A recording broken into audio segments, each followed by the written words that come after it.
さあ、いよいよ出発だ。自分でもワクワクしているのがわかる。一番嬉しいひとときだと思う。ここはどこなんだ？自宅から一番近い空港で、山口県の東部にある岩国錦帯橋空港に到着したところだ。自宅から車で1時間ほどの距離だ。ちなみに自宅からラスベガスのホテルの部屋に到着するまでほぼ24時間かかるんだ。はるか長い道のりなんだな。飛行機に3回乗る必要があるんだ。今回は岩国錦帯橋空港から羽田空港、羽田空港からロスアンゼルス空港、そしてロスアンゼルス空港からラスベガスの空港だ。乗り継ぎ時間に少し余裕を持たせているので、かなりの時間がかかるんだ。関東周辺に住んでいればかなり時間は節約できると思う。やっぱり地方在住だと多少時間がかかるのはしょうがないな。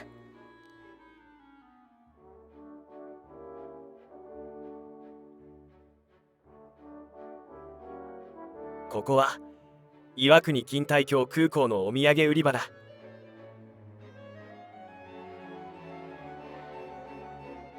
山口県は比較的日本酒の人気があると思う。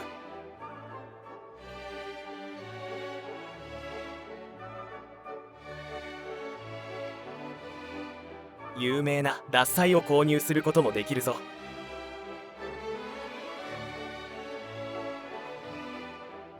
また瓦そばや海の幸なんかも人気があるんだ。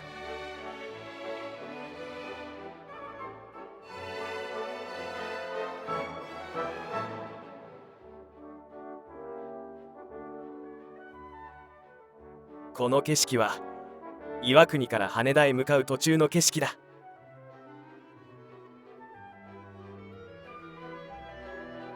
そしてこれは羽田へ着陸する直前の景色だ。辺りはすっかり暗くなっている。やはり関東は西日本に比べると日が暮れるのが早いことを体感することができる。無事に着陸できたが、この時は着陸の瞬間にかなり揺れたので少し驚いたぞ。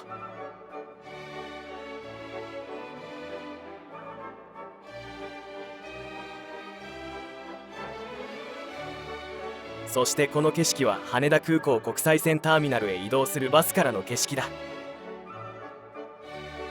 久しぶりの国際線ターミナルだ。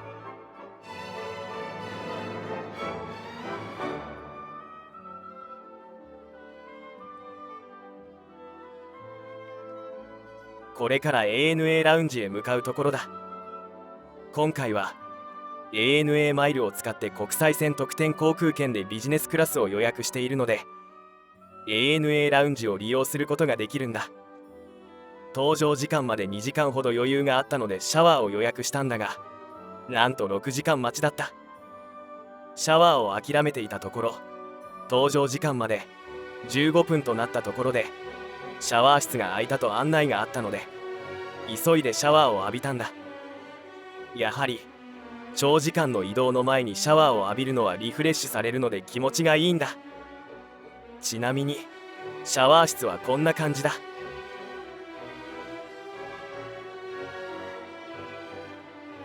今回の座席はザ・ルームと言われる ANA のビジネスクラスの座席だ。予約の時は気がつかなかったが、人生初の進行方向に対して後ろ向きの座席だった。スタッガードと呼ばれていた前のタイプの座席よりも快適さが増したように思う。通路と座席の間で扉を閉めて遮断することもできるんだ。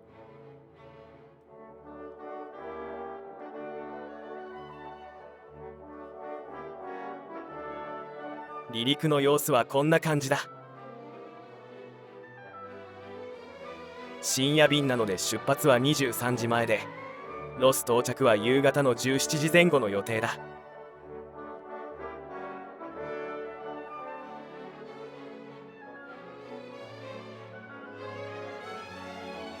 食事はこんな感じの和食をいただいた。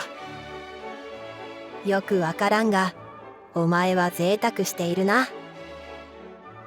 コツコツとマイルを貯めていた恩恵だと思う。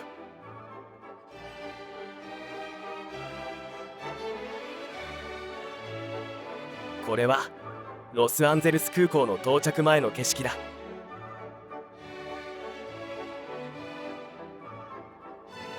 ようやくアメリカ本土へ到着した雰囲気を味わえる。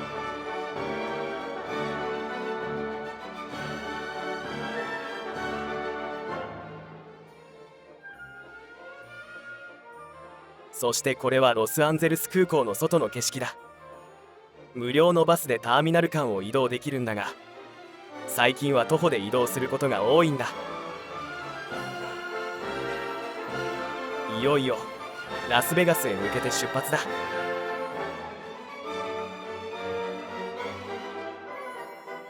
今回のフライトは太平洋上空で大きく旋回して内陸部のラスベガスへ向かうルートとなった。ロスアンゼルスからラスベガスへは飛行機で1時間弱で移動できる。何もない地域の上空から突然賑やかなラスベガスの景色が見える瞬間は楽しいものだ。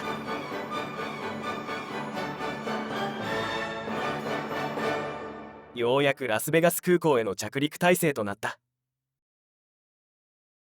今回の着陸ルートはタウンスクエアという有名なショッピングエリアの上を通過するルートだった。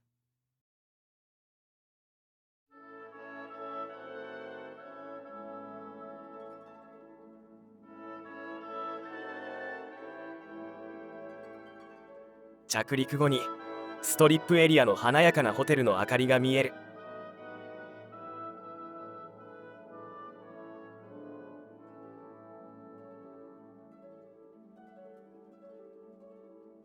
すぐ近くのように見えるが、決して歩いていこうなどと思ってはいけない。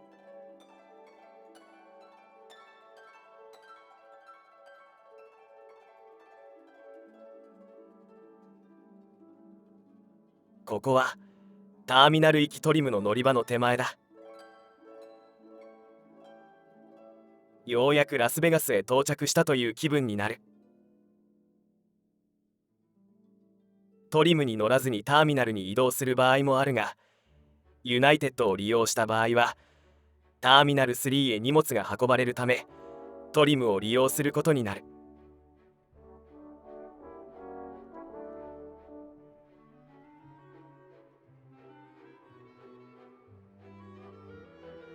トリムを降りた後は荷物を受け取りに巨大なバッゲージクレームエリアへ移動する。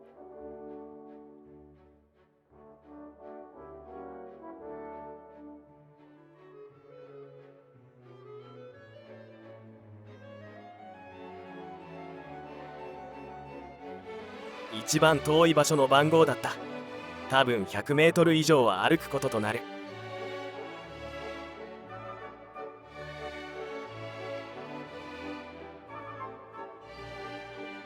到着した時にはすでに荷物がぐるぐる回っていた。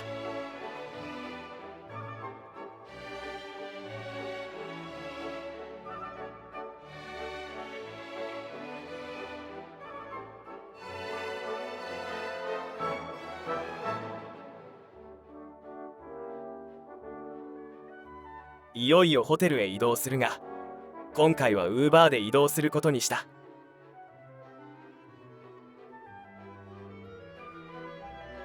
タクシーの方が早く移動できるんだが、円安でもあるし、今回は少しでも費用を抑えるために移動は全てウーバーを利用することにしたんだ。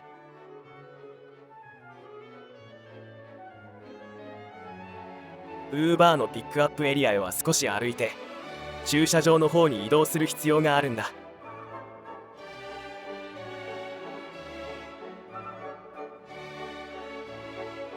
ようやくホテルの部屋に到着した。今回はプラネットハリウッドホテルに6泊する。部屋の中はこんな感じだ。なんといってもこのホテルが好きな理由はバスタブと空の冷蔵庫があることなんだ。普通バスタブはあるんじゃないのか？いや、そうでもない。高級ホテルでない場合はシャワーのみの部屋がたくさんあるんだ。また冷蔵庫もないホテルの部屋も多数存在するんだ。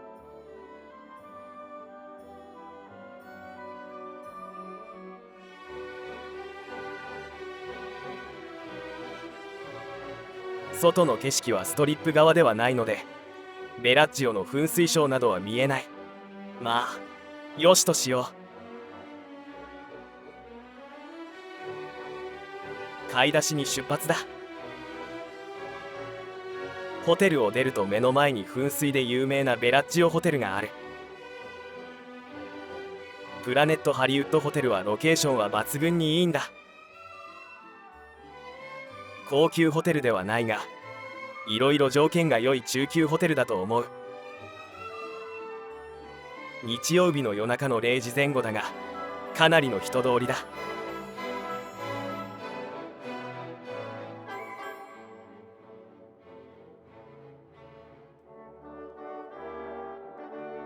買い物はここ CVS ファーマシーで買い物をする。何を買うかというと水の12本パックを買う。税抜きで 5.79 ドルなのでまあ安い方だと思う。買い出しから帰った後はとりあえず挨拶がてら前回プレイヤーズカードのステータス取得に役立ったビデオポーカーをプレイした。100ドル投入して始めた。しばらくするとこのようにロイヤルフラッシュをゲットした。その後ストレートフラッシュをゲットすることができた。結局50ドルほどプラスの状態で終了したんだ。幸先良い出だしだとこの時は感じた。結局宿泊したホテルでカジノをプレイしたのはこの時だけとなった。2日目以降の行動は次回報告するよ。よろしく頼むぞ。